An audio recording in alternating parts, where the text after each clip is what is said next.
It's been 3 months, but Pleasure Beach Experience Monthly is finally back on the channel, and we've got Mark with us as well this time. And in this month's episode, we're going to be taking a look at Speedy Pass. Is it a help or is it a hindrance?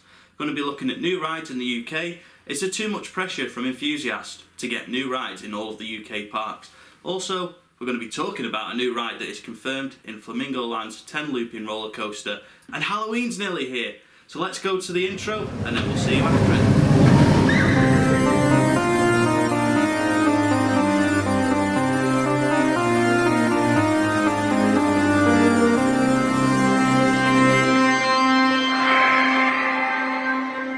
Hello there and welcome to PVE Monthly. I'm very happy to bring it back to the channel. I think Mike's happy to bring it back.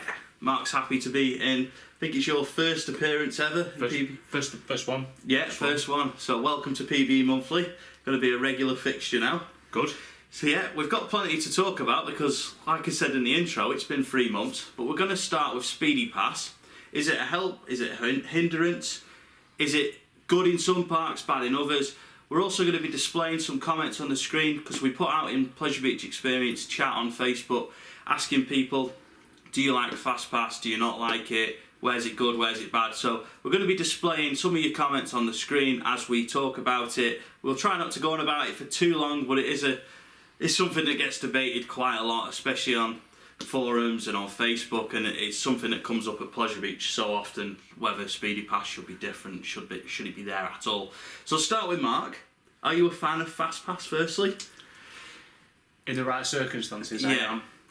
Because when I think about, like, specifically when we went over to America, we was like, we're only at Six Flags for one day. Yeah. We need to maximise the most this day, and realistically, the only way we could do that is by buying Fast Pass. And I can understand the arguments where, everyone, it'll speed up all the lines, but when you go in there for one day and you spend that much money, you want to make sure that you do everything. Yeah, and that's where I'm on the line of, like, in some circumstances it's spot on really, and it has got a place for me. Yeah, Mike, what do you think? Not gonna lie, I use it, so I'd be hypocritical to stand there and say it's a bad thing, especially when you're sitting. Yeah. But yeah, like I say, we used it in America. Would I use it here? Very rarely. I think I've probably used it at Pleasure Beach twice. Yeah. For example, not used it. I don't think I've used it at Towers since it was the old free system. Yeah. The very original Towers fast track system. America, every park we went to virtually used it because we were going there as a one-off. Yeah, Kennywood was the exception. They don't do it. Yeah, or do they not do it at all? Oh, they do it. But it's really expensive and that, isn't it? I can't remember how expensive. I don't think it was that bad. It's just because there was only like 7 credits and you knew that you was going to get them all. Yeah, it's quite a small park, really, so it's quite easy to get around. To be honest, one of them was shut. One of them hadn't been finished yet. Yeah, so there was technically 5 credits. Yeah, well, we'll be getting the other 2 next year, hopefully. But yeah, it's for me. I like it, but I only like it if it's implemented properly. Now, there's certain parks where you have to get it, and Portaventura is one of those. Now, go back 10 years ago, and I wouldn't have said that. I wouldn't have sat here and said Portaventura needs Fast Pass because the operations were good. But I think it was either around 2012-13 time that the ownership changed, and then operations. Every year we stood in like the Furious Baco queue and the Shambhala queue, and we're going, the operations are getting worse every year. And I think it came to a head when we went in the summer of 2016. And I remember sitting in the hotel on the final night going, we've been here for 4 days and we've hardly been on anything, and the park's not even been that busy. So I remember saying, I'm just getting Fast Pass the next day.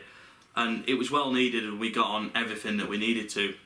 And I think now, if I was going to visit Portaventura in, say, August, there is absolutely not a chance I would go without getting Fast Pass. Whereas, like when we went in May for my stag do, the park was dead. The operations were still awful, but the park was that quiet that we just got on everything easily. But I mean, it is funny at Portaventura as well, is that the queues are so messed up that you just end up doing loops and round. Like Furious Baco, has anyone ever walked around the full Furious Baco queue? How the Furious Baco queue is actually meant to go? You walk in and you just climb over all the fences and then you're at the station. It's even like Dragon Car. It's just because you got them cattle pens. You're like, oh, I've got no idea where this is going. Let's go straight over the. It is actually, if you've ever actually queued through it, you start on the right, work your way round there, then go back to the left, work your way round there, and then zigzag the last bit. And then it's park close. Oh. Yeah. So. Or you climb. So we all agree with having fast pass, but it depends how it's implemented. So I'm going to start displaying some comments on the screen because Portaventura was mentioned quite a lot in PvE chat. Yeah. And moving on from that then, where would you say is the best park that implements it? Who does it the best? Who doesn't disrupt operations? I think Cedar Fair had it nailed on. Cedar Point. Well, I'd say Cedar Fair because they have this. It's the same system all over. Even like Kings Island, it worked well. Where there's a proper merge point, or you go in at the back of the station. Even like obviously, Nemesis doesn't have a proper fast pass queue. You just go in, but you know that the back rows are roped off, and they literally allow that one all the time. You know, as long as it's implemented well at that point, like Cedar Fair, it works out really well. Yeah. So this is going to be the controversial one, isn't it? Where's the worst that implements it? That we've experienced anyway. It's got to be Pleasure Beach, I think, because it's just not set up for it. Place just is not set up for that system. It's not set up for a big one. No. But if you look at Icon, it works. It works. Icon's great. You don't even notice it because even the main queue just keeps moving. Yeah. So you don't. It's just when where Fast Pass falls down is where it's not implemented well. Yes. Like the big one, like PA. I'm sure. Infusion. Yeah. Infusion's a pain in the backside. Yeah, because it's said, where do you want to sit? Yeah. It's like, right, okay. That's the thing. I mean, even Grand National now, it's actually implements it because it goes into the queue, and Big Dipper's the same. Obviously, there's not much room, but they've done well with those. But the big one is an absolute nightmare for Speedy Pass, and I think this is not something I wouldn't say to Pleasure Beach, because a couple of weeks ago, I met up with, I think it's head of customer services at Blackpool Pleasure Beach, and he said, right, Scott, show me what you think could be done better. And to be fair, we went up to the big one station and we had a good chat about it. And I'm not going to dwell on criticising the big one Speedy Pass setup too much, because having had that conversation, whether anything changes, Pleasure Beach at least acknowledged the complaints and said, right, show us how it can be better, which I can't fault them for, because a lot of parks might have just said, stop whinging, get on with it, whereas Pleasure Beach were like, come and show us what the problem is and we'll see if we can do anything about it. Now, they might not be able to do anything, which is fair enough, but I've given my ideas, which I think that there is a walkway, which is a staff walkway, to be fair, that could be used, because literally the stairs on that walkway lead right to the air gates of the big one. Now, imagine if you move the scanner from the front of the station to by the stairs, it could be managed so well that you probably wouldn't even notice Fast Pass was there, because it would literally be a merge point like you have at Alton Towers, where they just stop the queue at the wristbands, kind of say, sorry Mark, just wait there a minute, and then go on Mike, you've got your Speedy Pass, on you go, pick a row, get in the air gates, don't faff around, get in, and then go on Mark, on you go, fill the rest of the seats, and no one would even complain. You'd have a few snarls, but that's going to happen. That's going to happen, but most people would go, okay, fair enough, we've only missed 5 minutes of moving in the queue, if that. Whereas in the current system, obviously, you've got loads of people queuing to get up the exit, you've then got the train coming out, you've then got everyone who's got to get on, and then everyone in the air gates are going, why are they taking my seat? And then everyone starts sort of getting a bit upset about it, and unfortunately for the staff, they get it in the neck more than anyone, and they're implementing a system that they didn't create. And there's another potential advantage of where having the turnstile where you're proposing is that you've got a member of staff that can keep the air gates getting filled up as well. Yeah, because you can say keep moving down, going. And then they don't have to come away from their usual job to do that, and it frees up the guys on the platform. Putting it over the tannoy. Yeah, and it frees up all the staff who are actually operating the ride rather than worrying about the flow of the queue. They can just get on with doing the ride and don't have to keep going, move down guys. Because then obviously if they're doing that, there's sometimes going to be empty seats, because they can't always do it on a 2-train service. But the question is, do parks even need Fast Pass? Surely, if every park was like Europa Park, who didn't have a Fast Pass system, all the queues would move fine.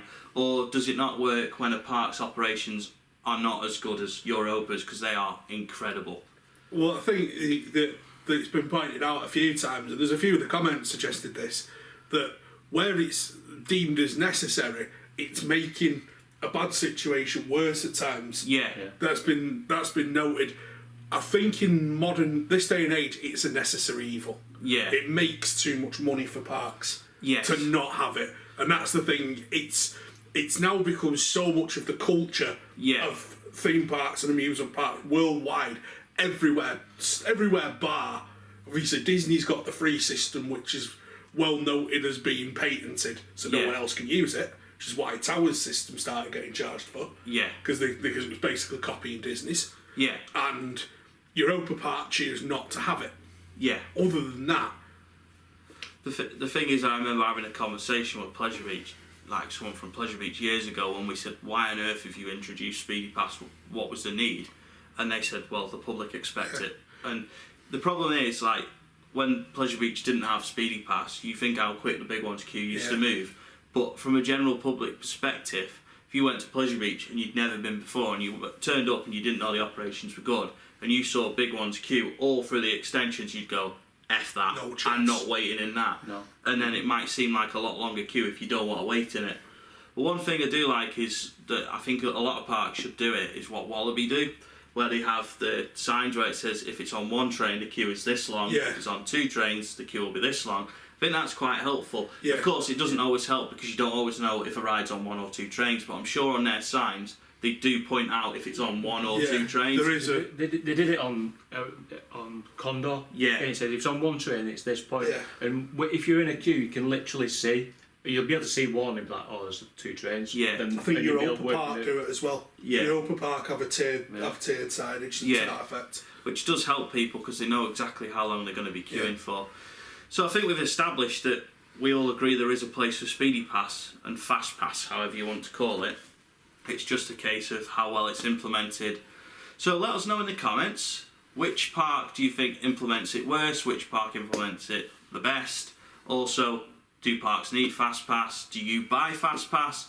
Let us know in the comments. This is not anything to do with like E-bands or ride access passes. This is paid Fast Pass. We understand that obviously you need E-bands, you need the Rat Pass as it's called at Merlin, I think ride access pass. I know for sure it's called the Rat Pass. That's needed. We're not questioning whether you need E-band queues. That's a completely different subject which is needed in all parks. But we're talking about paid Fast Passes. Is it needed? New rides in the UK and all parks around the world are something that's obviously discussed all the time on coaster forums, on Facebook, YouTube videos like this one. This park needs this ride, this park needs that ride. But as an enthusiast, do we sometimes get a little bit greedy? Now, I've been reading a lot of comments lately that Thorpe Park need this. They need an RMC, they need a GCI, they need a B&M Hyper, they need everything. Whereas at the minute, they might not have the budget to do it. They've done a couple of things. I know Bouncezilla's not a new ride, but we spoke about this in our vlog a couple of months ago where we said Bouncezilla's not a new ride, but it all adds up. It's something that gets people... Alright, they might not go and say, I'm going for Bouncezilla, but they might see an advert for Bouncezilla and go, do you know what? I've not been to Thorpe Park for a couple of weeks or a couple of months. Should we go to Thorpe? Or a couple of years even. Yeah, they might go, oh, should we go that Thorpe Park? We've not been for ages. And of course as well, I see comments about Pleasure Beach, they need to replace the Wild Mouse. Technically they did. They replaced it with Icon, not in the same place, and that is controversial, I get it. But technically, they didn't lose a coaster off the coaster count. They still started with 10 coasters at the start of this season. Of course, last season they started with 9 until Icon opened, but they still have the same amount of coasters. Wild Mouse hasn't directly been replaced, but it was replaced in terms of numbers. And a lot of people are still saying they need to replace this. They probably do need to do something, but do they need to do it straight away? That's the thing. Is there too much pressure, do you think? From us as enthusiasts, we're guilty of it when we go Blackpool and we go, oh, they could do with a gyro swing, or they could do with this. Do you think enthusiasts put a bit too much pressure on parks to do something, or are we right to be greedy? I think they sometimes do. I mean, I'll give an example where I've long said Towers could do with a couple of extra attractions. Yeah. Now that's just, I find that Towers is incredibly short of major rides, these fillers, major rides these days. When I look back to 10 years ago, and you only have to look at actual gaps in the park. Yeah. example, submission spot. That bottom end of X sectors. So, I mean, where the Smiler game stalls are, they didn't used to be there. Yeah. Because you had submission was there. Yeah. And submission dominated that area. Yeah. That thing in Forbidden Valley. The thing in Forbidden Valley where Ripsaw used to be. Oh yeah, the game, yeah. I know the thing off Total Wipeout. We have lost quite a lot of flat rides and towers. That's where I think a like-for-like swap is a good plan. Not necessarily putting any ride in for the sake of any ride, but if you're taking, if you're taking one out, try and put something back where it was that isn't a paid game. I mean, we'll go to Mark on this in a second, but one thing that we heard that Pleasure Beach were told back in 2010 was now you're doing wristbands, you're offering too much value. You either need to put the price up or you need to get rid of some of the rides, which is why 2008 to 9 we saw 10 attractions go. Now off the top of my head I couldn't reel all them attractions off, but there was 10 attractions including 2 shows that were just taken off. And yeah, those were never replaced, but like, we've just had Icon at Pleasure Beach, we've just had Wicker Man, but of course straight away then people, including us, are going, right, what's next? And you just think maybe we're a bit greedy sometimes.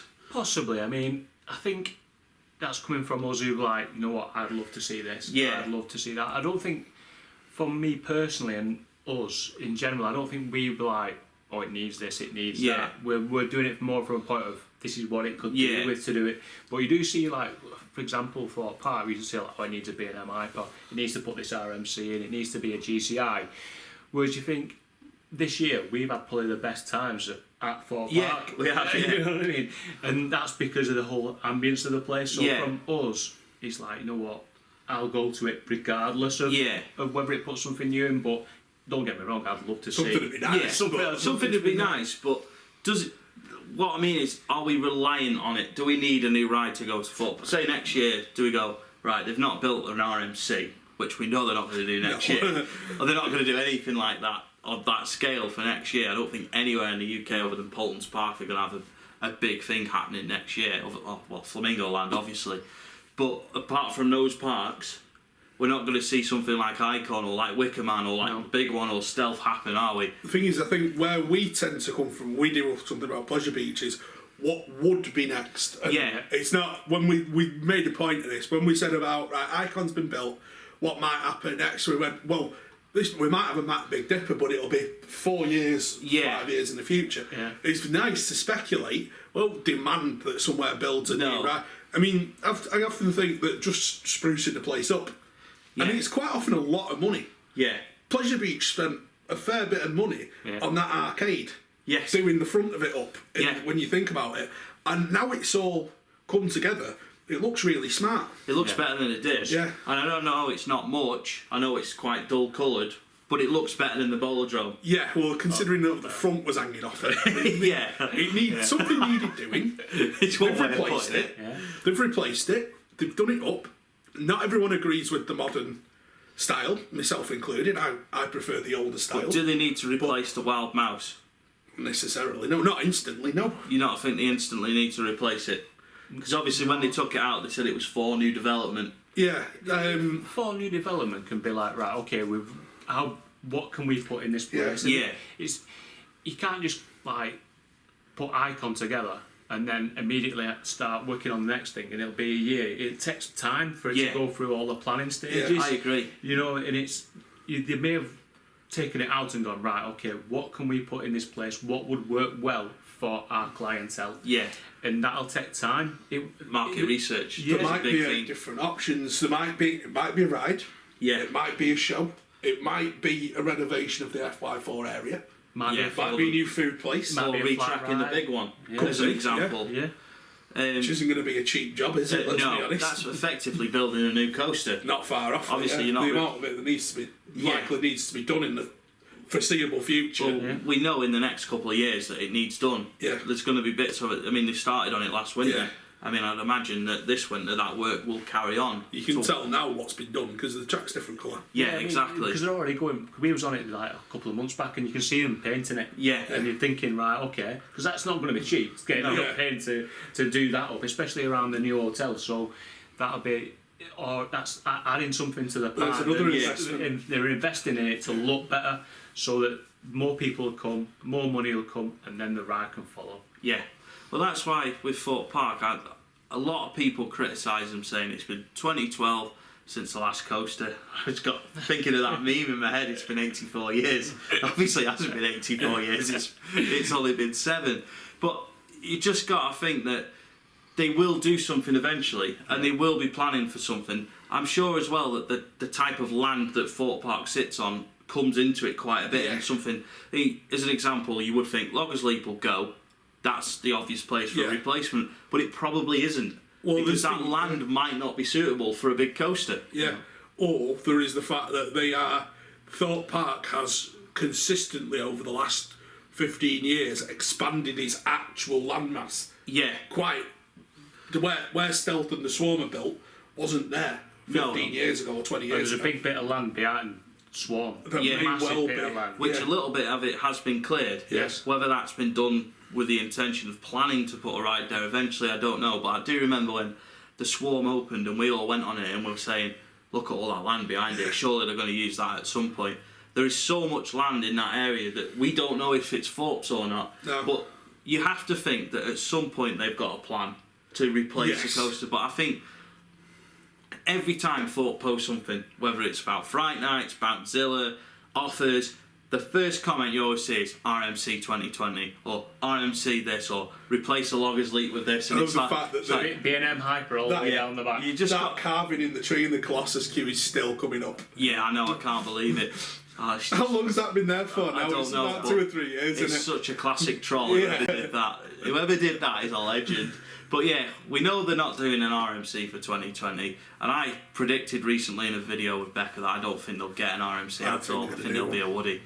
But I don't know. We'll see. That's obviously going on to a different subject, which we'll talk about in the off season. Yeah.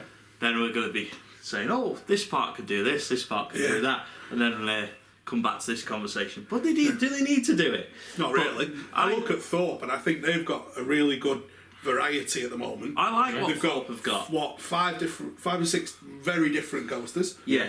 They've got a really good selection of flat rides. Now, are some of them going to want replacing in the near future? Probably. Some of them are getting on a bit now. Yeah. Yeah. You look at what's it called? You've got Zodiac. You've got Vortex. Potentially going to want doing. Rush. And Slammer, the Slammer area. Yeah. Everyone should just build Mack water coasters. One at Towers, one at Thorpe, one at Chessington, one at Pleasure Beach. Let's have a bulk deal. Come on, Uncle Mac, come and sort it out. Let's have lots of Mack water coasters. Right, Kings Island. Everyone knew this Giga was coming. Budget Giga. Yeah, and now everyone's going, oh, it looks rubbish. Yeah. Well, you wanted a new coaster. You can't win. Yeah. That's the thing. No. We waited, 84 years for a new coaster at Pleasure Beach after the big one. Yeah. And we get Icon and everyone's going, oh, Blue Fire's better. Oh, Helix is better. And it's like, Blue Fire isn't better, but Helix is better than Icon. Everyone knows that. But Icon is still excellent. And it's compared to what else we've got in the UK, we don't have many other coasters with airtime like the Icon's got. And we also don't have airtime. We don't have many coasters that are as long as Icon either, especially ones that are fairly new. No, I mean, only when Icon's on one train you notice how long the ride actually is. When it's on 2 or 3, you're like, it doesn't seem very long. It's all going out, but you know, I say it's one of those where we want something new because we get the excitement. You like the buzz. You like the buzz. You get the excitement going. Same when Wickerman was being built, you're like, oh, Wickerman's coming in. It's like the buzz and that. And I think once it's here, it's like after Christmas Day when you was a kid, you're like, oh, it's over now until next year. I felt a bit like that when Icon opened, to be honest, because obviously we had the excitement of Wicker, and then we had Icon, and then it opened, and Icon opened, we're like, oh, what now? What do we look forward to? What do we discuss now? What do we post construction updates on? Yeah. The last close season was rubbish because I was like, I've got no construction updates to go and film. This is rubbish. But in terms of new rides, would you rather see a new ride every year, as an example, let's say Pleasure Beach put in a flat ride every year, or would you rather wait every 5 years and get an Icon kind of project? I'd like a nice mix in between them. You can put something small in. Yeah. And it doesn't have to be every year, I think if you find yourself getting bored of somewhere, it's because you're going too often. I often find I'm guilty of this myself, where I find, right, well, it's 2 o'clock and I'm bored. That's because I went there last week and the week before. And the week before that, and the week before that. The three of us were guilty of that at the start of this season. Yeah. We literally went to Pleasure Beach every week at the WoW weekends until Towers open. And then we're getting to the point where it's April or May, you're going, should we go Pleasure Beach? Yeah, but we've already been 20 times this season. What about Towers? We've been there as well. Oh, we'll go for, well, I can't really afford the fuel this week. Oh, we'll go anyway. And there you go, and then you're just like, well, I couldn't really afford to fuel that and the dinner and everything, but do you know what? I had a good time on Stealth. Yeah. Oh, but damn, they should have built an RMC. No, I could never actually think like that when I go to Thorpe. I just come away from Thorpe every time going, right, when are we going again? Yes. And luckily in September, we've got quite a few visits. Can't wait. Really can't wait. So, I think we can move on from that subject. Yes. And let's talk about a new ride that's actually happening. Flamingo Land 10 inverting roller coaster. Flamingo Land are opening a 10 looping roller coaster, Mark II type Colossus, as we've seen at Thorpe Park. I've got my phone in my hand because I'm just going to read some notes off the roller coaster database. So the planning application stated the ride's length would be 875 metres, while in park ads now state 840 of pure adrenaline. Perhaps the ad is correctly discounting the 35 metres of station breaks and or transfer track. I'm just reading it as I see it so I don't end up tripping over my words here. This roller coaster is rumoured to be an Intamin 10 inversion roller coaster originally built in 2011 for Hopper Hari in Brazil. The ride was never set up and it was sold to Movie Animation Park Studios in Malaysia, where it again has not been set up. When a colour match can be established and or the Malaysian ride turns up missing, the three will be linked together. So what we can get from it is that Flamingo Land are building a roller coaster like Thorpe Park's Colossus, a 10 looping roller coaster. Is it 10 loops too late?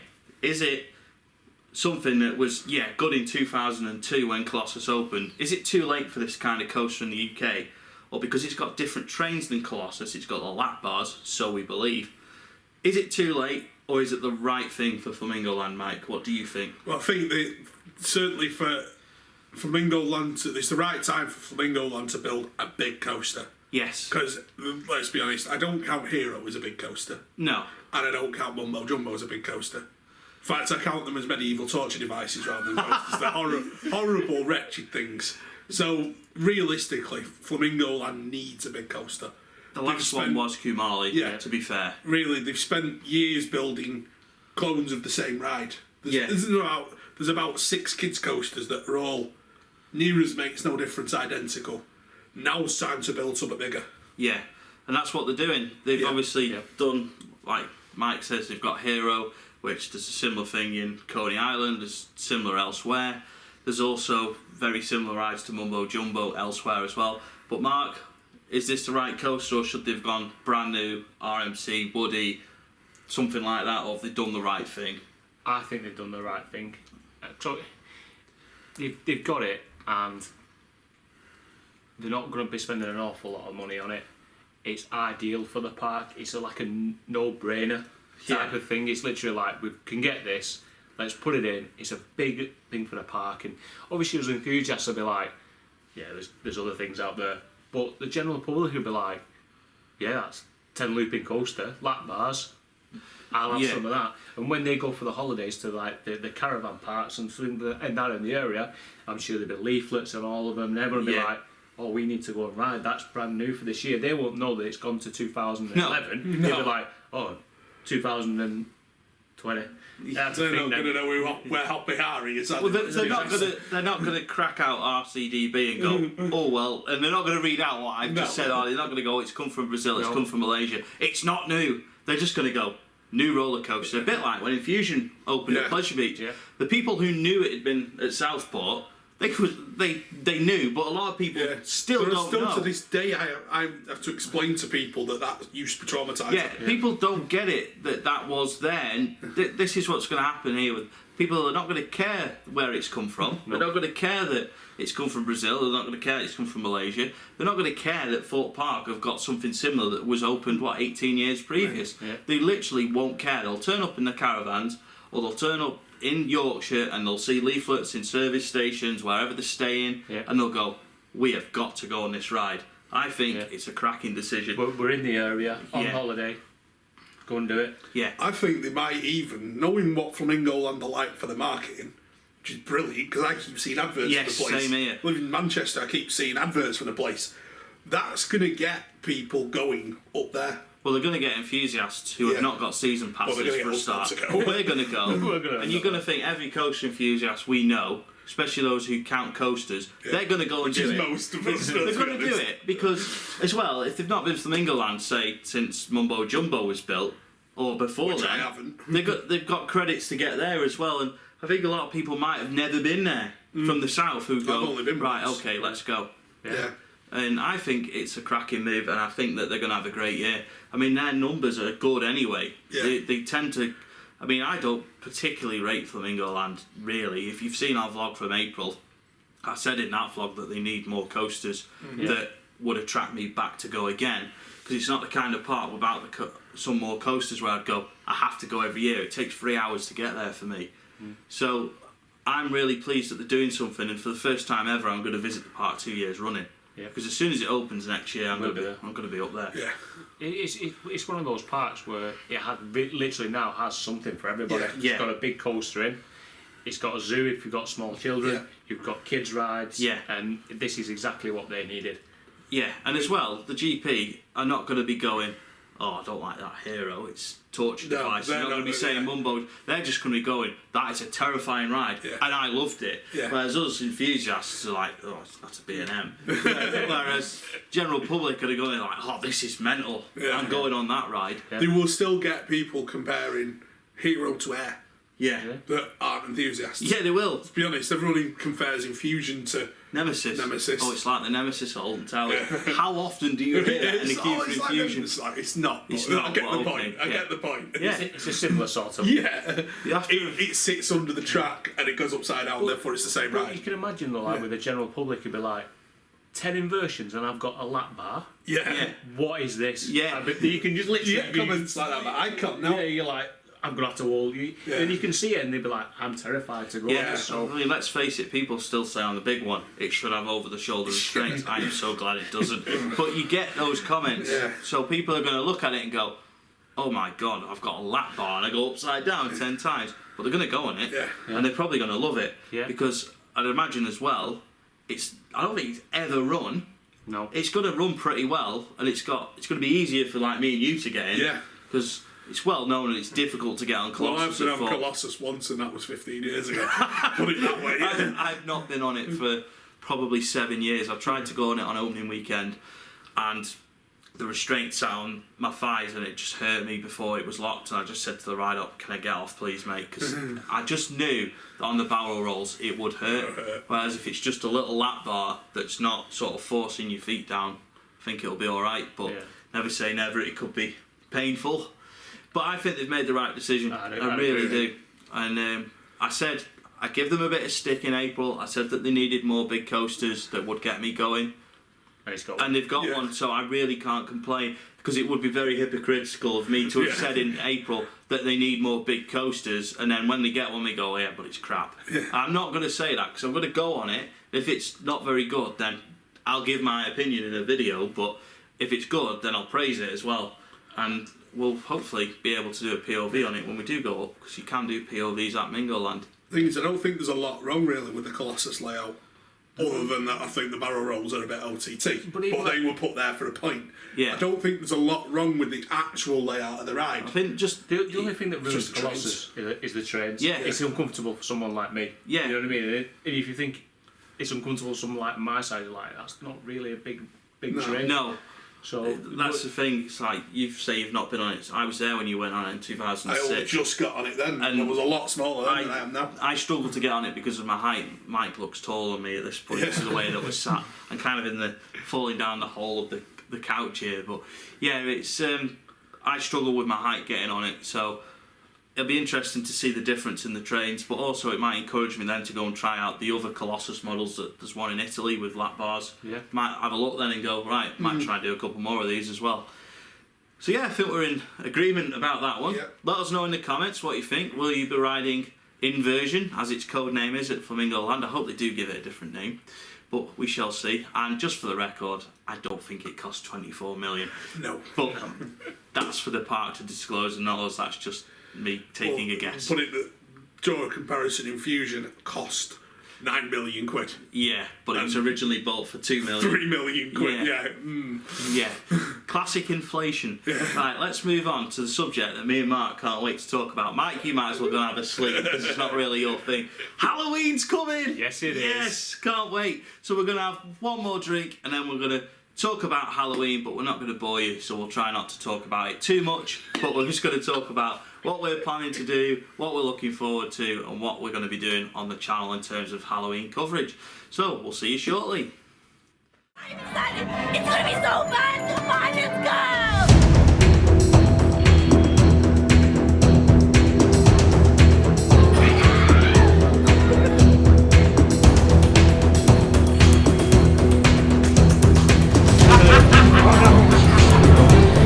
Where did you go?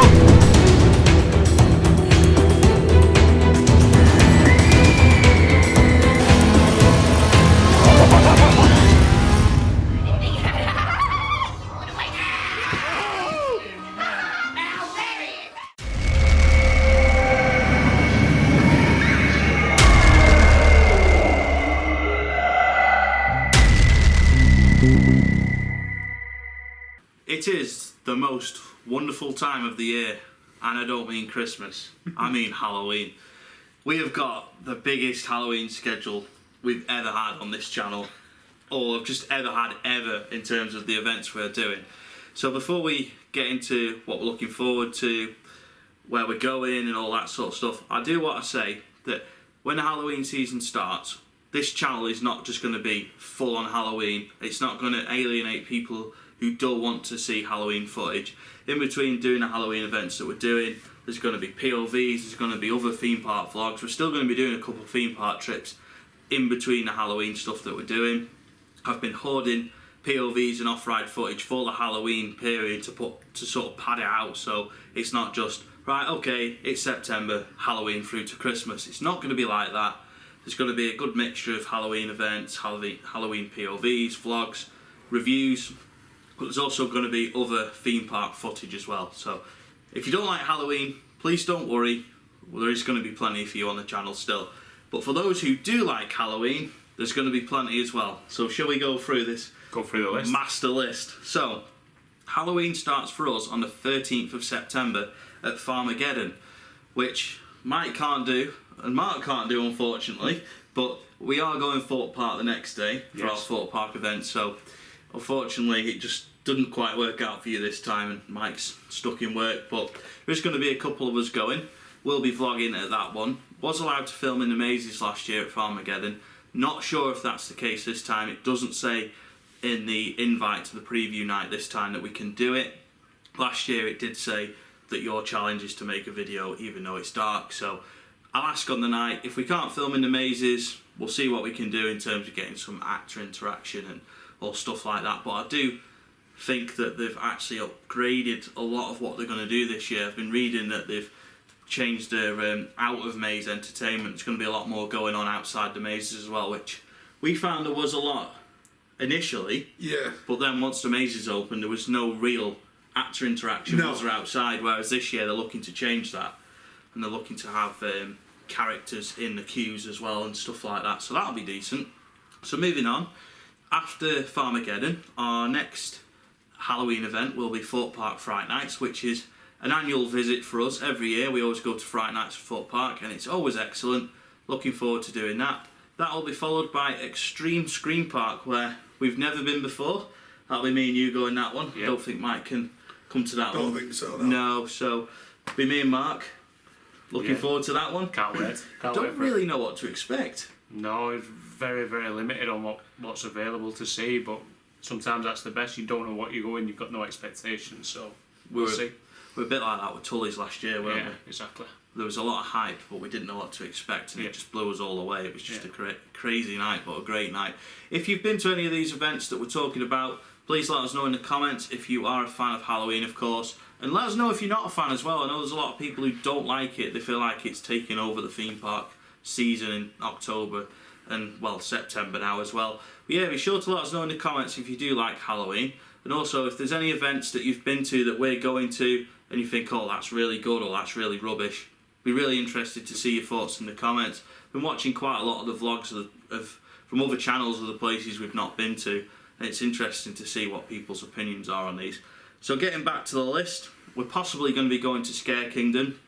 Really don't know where we're going to fit it in yet, do we? No. There's 2 potential dates that we can do it on, and it does very much depend on other things working out around it as well, so we've just got to wait on that one and see. But that one's quite local, so hopefully we can get there. It's all over the road into Blackburn, so... Yeah, and if we do go to that one, I'm out of Psycho Mansion. I just don't fancy that one. I'll do it just for giggles. You do it for the giggles. If I could go in and film him, I'm game, but and from what I've seen about it, and being chucked on hospital beds and pushed around and stuff like that, I'm just not sure it's for me. I mean, spent a lot of time in hospital a couple of years ago. I'm just not sure I want to go down that route again, but we'll send Mark in. He can be the victim. Yeah, and just film it. I'm sure it'll be good entertainment. Yeah, if we can film that, then even if you don't like Halloween, you will enjoy it. But if you've been in that maze, or if you've been to Scare Kingdom, again, please let us know in the comments. On the 4th of October, yes, Tully's. Can't wait. Tully's on the 4th of October. It's going to be incredible. Yes, we had the most amazing time at Tully's. Last year. It was so good. Fun, I'm not sure is the word, but it was really fun. good. It was good last As the cameraman, it was a lot of fun for me, because I saw you two getting ambushed by actors throughout the cellar and Twisted Clowns. I can't tell you how many times I've watched that vlog.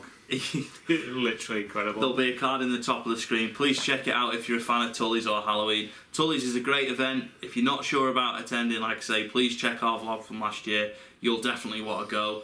And we had that one night there, and we were straight away, we were like, we need to go next year. Yeah. So we're going on the opening night. We're going to go and do it on the first night. If we can fit it in again somewhere in October, I'm sure we will do. Because even though it's like 3.5 hours from home, worth it. It is well worth it. It's not all about the mazes. There's a lot of street theatre as well. There's even rides. So there's just to last year. Yeah, there's just so much. And also you might get locked in a cage. Yes. With the chainsaw guys. Was that me and you or me and Mark? It was you two. Yeah, it was us, was it? Us two, yeah. Yeah. So then we've also got another Tully's one, which is the Howl. Yes. So it should say on the 4th of October, it's Tully's Shocktoberfest that we're doing. Yeah. And on the 5th, it's the Howl, which is also run by Tully's. Yeah. Again, we've never been to that one. Looks good. Does look good. I'm expecting a mini sort of Shocktoberfest. Yeah. But I think the Howl hasn't been going quite as long as Shocktoberfest. So again, let us know in the comments if you've been to Shocktoberfest or the Howl. Really love to see what you think about those. Moving on from the Howl and Shocktoberfest, we've got Alton Towers Scarefest. That's always a laugh. Oh yeah. Because we always get to do the rides as well. Get to do Nemesis in the dark and Oblivion in the dark and stuff like that. And of course, the mazes. I think Terror of the Towers is making a comeback of sorts this year as well. I'm glad they did get rid of that, but it needed a refresh. It was the same for so long. The year after it, the first year, well, the last year it was running. Yeah. And I think it was a bit of almost a bit of a joke with the group that went through. It was a joke because you just knew what was coming, and it was just the same as the last like 5 years before it. But I think when you go to Towers and you do subspecies, you think if this is what they're capable of, what else can they do? The mazes are always good. One thing I do miss at Towers is the scare zones. That made Scarefest for me. Yeah, I hope that comes back. I don't think they're going to, unfortunately. I think they're gone, which is a shame. They will hopefully come back eventually. Then moving on, we've got Screamfest Burton, which is one we did last year again. I'll put a card in the top of the screen for that one. You two didn't do that one last year. I don't think you can do it this time. It's a Thursday night. It's always on a Thursday, and I play football on a Thursday. Plays football on a Thursday. Mike, professional footballer. Check him out. Looking forward to that one. Yeah, can't wait. Literally can't wait. Anything about Halloween, but that looks really good from last time. There was a lot of street actors, like street theatre, on that one last year, and as well the Maze Insomnia. That was messed up. I mean, if you do that one and you've got a daughter, like Craig did it last year, and he's got 2 daughters, he was like, that was really messed up for him. He really felt freaked out because you're basically in a girl's nightmare, a little girl's nightmare, and it is horrible. I don't think you'll like that one, but you'll be doing a lot of jumping in that one as usual. It's just standard. It's standard, yeah. It's just standard. But also they had last year was Love Hurts, which was kind of like a dating thing that had gone a bit wrong.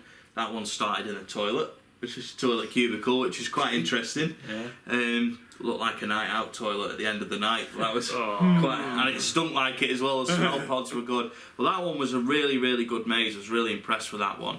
I think they've got a new maze coming, replacing Demonica, I think it was called. There's also a cornfield maze there as well, which is really, really messed up. You're just walking along all peacefully, leisurely. Next minute, 2 guys with chainsaws come out from the hedges, and you're just like, run. I think I'll be in the hedge. Yeah. I'll be like diving in the hedge out of the way. That's just so dark, that one as well. But yeah, again, let us know if you went to Screenfest Burton last year. I really liked that one. I remember on the way there last year, me and Mitch were really unsure what to expect because we were fresh off doing Towers Scarefest as well, and we'd done a couple of other things, and we were like, how good is this actually going to be compared to Farmageddon, which was originally what set the bar for us before Tully's. Then we did Screenfest, and we're like, yeah, that's fantastic. And then we did Tully's, and like, yeah, that's even better. It's just incredible. So they're all going to be really good to do again. But Screenfest Burton is definitely one of the ones I'm most excited for.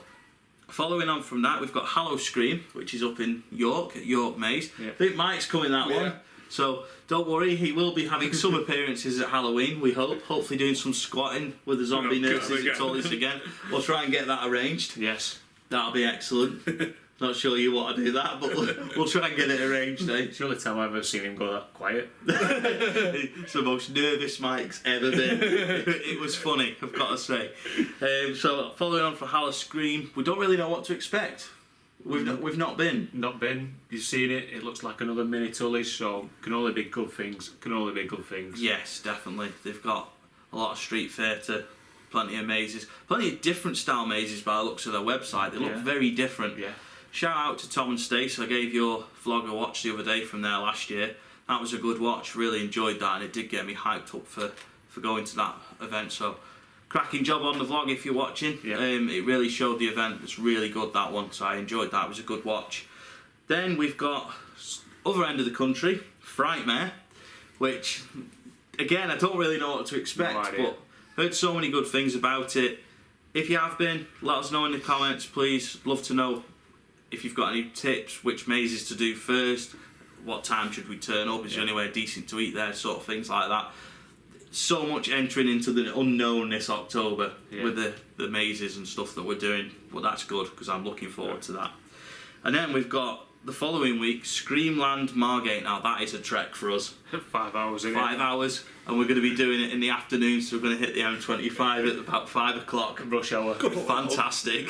That's going to Isn't that a horror maze in itself? It is. Horror maze in the light. That's going to be an interesting one. Following on from that one, because again, really don't know what to expect. We're not sure which one we're going to do yet. There's Dr. Fright's Halloween Nights, I believe it's called. Yes, it is. And then there's Fear at Avon Valley. We're really unsure which one to do because we're going to be doing one of them on the Friday of the 18th, I think it is, of October. Yeah. And we've got tickets for both, but we're not sure if we can actually go to one of them on the Saturday. So we might have to choose one or the other on the Friday, which is a bit of a pain because they both look fantastic. They look very, very good. And that's kind of where our time for Halloween runs out in October because we can't fit them all in. It's got to be one or the other unless we can make time on the Saturday. So I'm hoping we can do Fear at Avon on the Friday and maybe Dr. Fright's on the Saturday. That'd be good. But we're not sure on that. But if we had to choose, and you've been to both, which one's better? We'd love to know. And finally, and this is something we're going to talk about in a minute as well, it's Blackpool Pleasure Beach, Journey to Hell, Freak Nights, and I can put the notepad down. Oh. Yeah, that is coming to Blackpool Pleasure Beach on the 27th of October to the 31st of October. I think we're going on the 27th. We did a prediction video, me and Mark did. Yeah, how wrong was we? We were completely off. We were told to think big, weren't we? Yeah. So we thought big, and we were not even close to getting it right. So there's going to be a couple of different experiences, Pleasure Beach are calling it. There's going to be a couple of scare experiences. Now, I can't give too much away at this point. There is confidentiality, but what I can say is give it a go.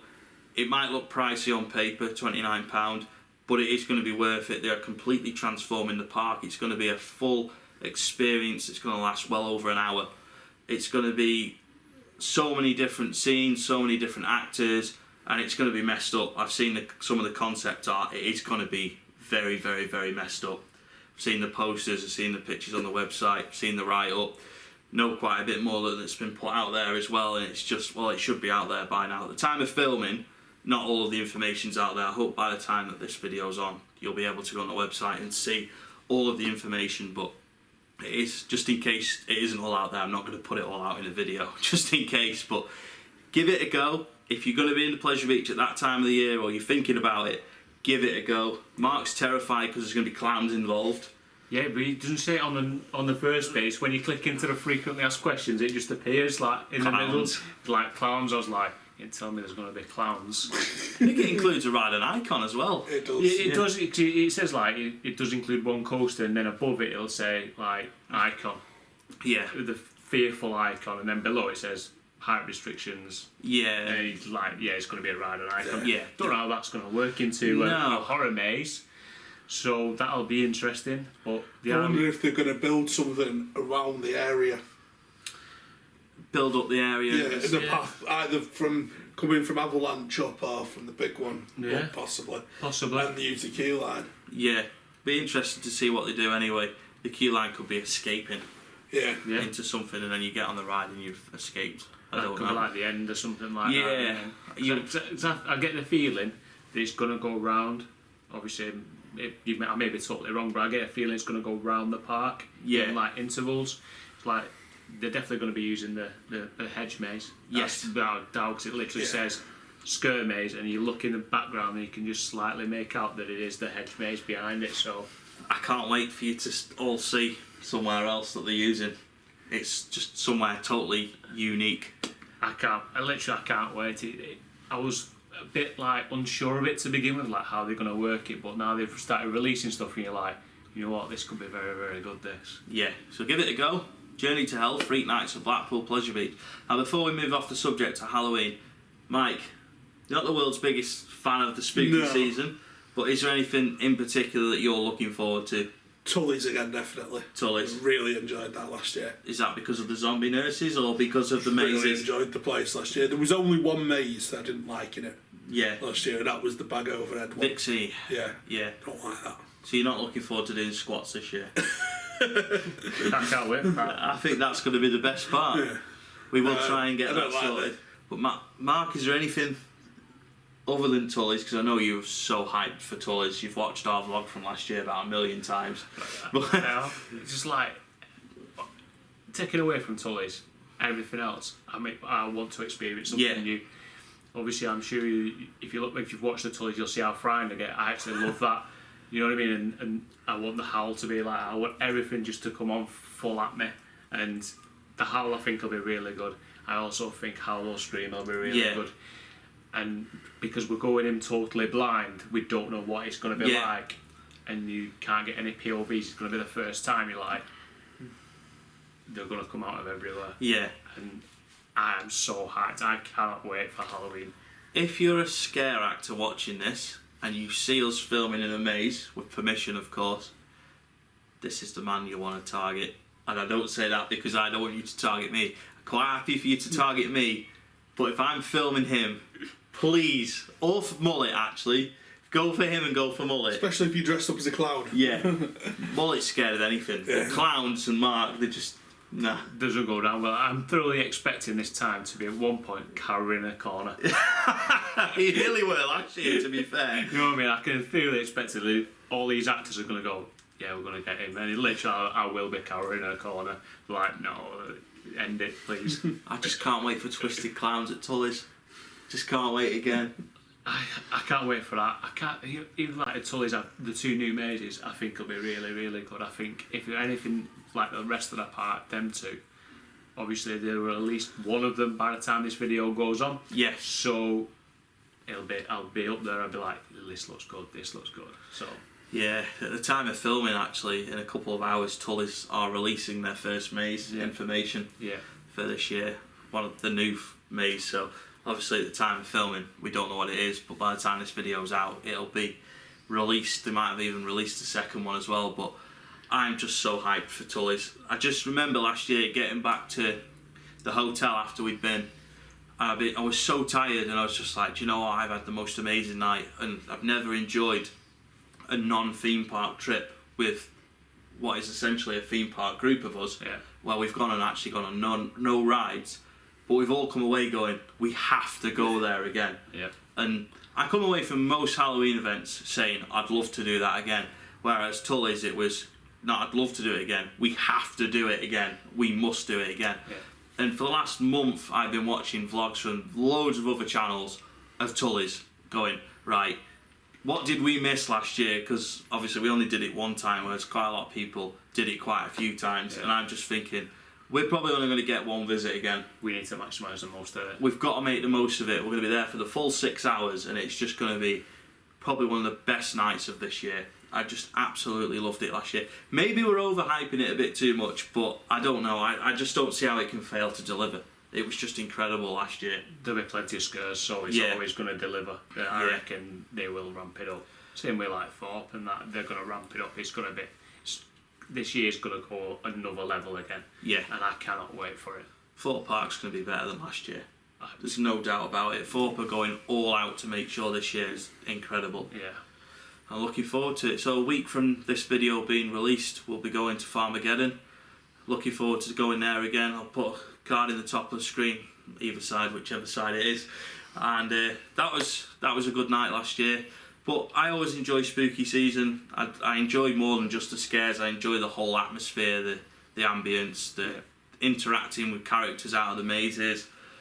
Just fun. It's just fun. I know it's, I suppose fun's the wrong word, but I just enjoy it. Really do enjoy it. So I'm going to finish that there with Halloween. Now before we break off, I want to talk about our Teespring store briefly. Mark's got his PB top on that's purchased. I've got me 1994 top, which has been recently redesigned because this one, the lines were drawn slightly wrong, but redesigned it and they're on the Teespring website. Mike's even going to buy a hoodie which says it all, but you've got your mug as well somewhere which you've been drinking out of the whole time. But they're better than we thought, aren't they? Yeah, they're spot on. Literally, I was like, oh, I'm happy with that. It's literally superb, it really is. Superb. Superb time. I get it in somewhere, didn't I? Yeah, superb. But yeah, please do check it out. It'd be a big help to the channel. We're often running a discount. Yeah. And what we're going to do in October's episode is we're going to be running a competition, a selfie competition, which we've not done in PB Monthly for ages. But the competition, I'm going to put it out there now. You've got to send your entries in to pbexperience@hotmail.co.uk wearing or holding a bit of Pleasure Beach Experience merchandise that you've either bought from us in the past, whether it be one of the logo tops like this, but from our previous supplier, or from Teespring. Doesn't have to be a PB top, just something from the Teespring store. Send those selfies in by, not sure on the date. I'll put a date in the corner of the video once I've had a think about when the next episode's going to go on. I'd say probably middle of September, but I'll put a little bar across the screen with the entry date. But yeah, send in your entries to pbexperience@hotmail.co.uk and the prize will be a load of theme park goodies and some merch of your choice off the PB Teespring store. So yeah, if you've got any questions about the competition, let us know in the comments. Yeah, I think that's it from us in this episode of PB Monthly. It's good to be back. It will be staying on the channel now. We've got a structured plan for next month's episode, November's episode, and I'm working on December's already. If you work for a theme park, or you're another vlogger, or you're an influencer, and you'd like to appear in PB Monthly, back in the first episodes of PB Monthly, we always did an interview with either someone from a park, another vlogger, someone who's an influencer. If you'd like to feature in PB Monthly, talk about what you do on your channel or website or Twitter or like at a park or something like that, let us know. We'd be happy to feature you in PB Monthly. You can have a chat about what you do, promote your channel and stuff like that. I know that Heather Mitchell's done it with us. We've interviewed Andreas from Sweden at Leesburg, who's now unfortunately leaving Leesburg, but we'll speak to him again once he's at Tivoli and he's got settled at Tivoli. We've interviewed Jordan from Fort, we've interviewed Andy from Pleasure Beach, so if you're interested in appearing in PV Monthly and you'd like to talk about something you do at a theme park, an amusement park, a water park, or you're a vlogger, an influencer, let us know and we'll feature you in PV Monthly. So thanks for watching, and yeah, we'll see you in the next video on Pleasure Beach Experience.